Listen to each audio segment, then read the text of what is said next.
Hello అందరికీ welcome to Andhra భోజనం in USA అండి. ఇవాళ స్పెషల్ వచ్చేసి సాంబార్ అండి, ఆంధ్ర స్టైల్లో.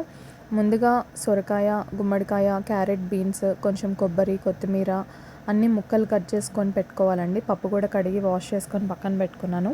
ఇప్పుడు ఒక ప్యాన్లో గిన్నె పెట్టుకొని ఆయిల్ వేసుకొని దాంట్లో పోపు గింజలు, ఎండుమిరపకాయలు, పచ్చిమిర్చి, కరివేపాకు వేసుకొని కాస్త మగ్గిన తర్వాత ఇంగువ కూడా వేసుకోవాలి.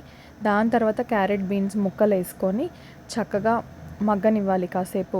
మీడియంకి లోకి మధ్యలో ఫ్లేమ్ పెట్టుకుంటే ఏమవుతుందంటే ముక్క తొందరగా కుక్ అవుతుందండి, ఎక్కువ మాడకుండా అలా ఉంటుంది.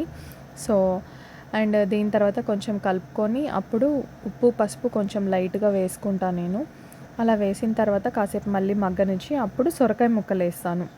సొరకాయ ముక్కలు కూడా కాస్త మగ్గిన తర్వాత అప్పుడు కొంచెం గుమ్మడికాయ ముక్కలు వేస్తాను.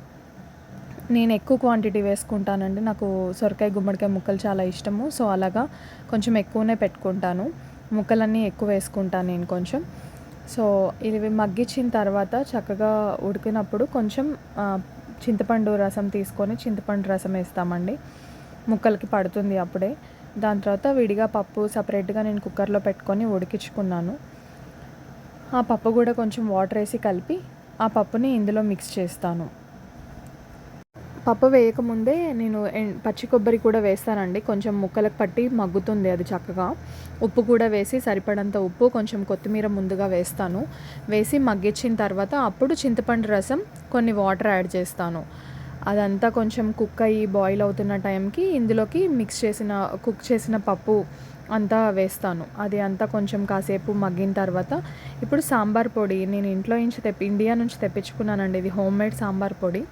ఈ సాంబార్ పొడిని కొంచెం వాటర్లో మిక్స్ చేసుకొని అప్పుడు ఇది ఉడుకుతున్న పప్పు పులుసులోకి ఈ పేస్ట్ అంతా కూడా వేసుకొని చక్కగా కలుపుకొని దాని తర్వాత ఉప్పు, కారం సరిపడా అండ్ కొంచెం బెల్లం వేసుకుంటాం మేము.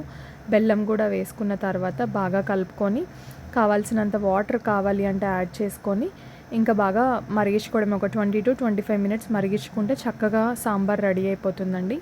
ఇవాళ మా భోజనం వచ్చేసరికల్లే అన్నం, పప్పు, గుమ్మడికాయ పెసరపప్పు కూర చేసుకున్నా నేను. మా అమ్మగారు కాకరకాయ కారం పంపించారు అది, అండ్ సొరకాయ రోటి పచ్చడి కూడా. దీంతో ఇవాళ సండే మా భోజనం అయిపోయిందండి. Thank you for watching. Please subscribe to our channel అండి. Thank you.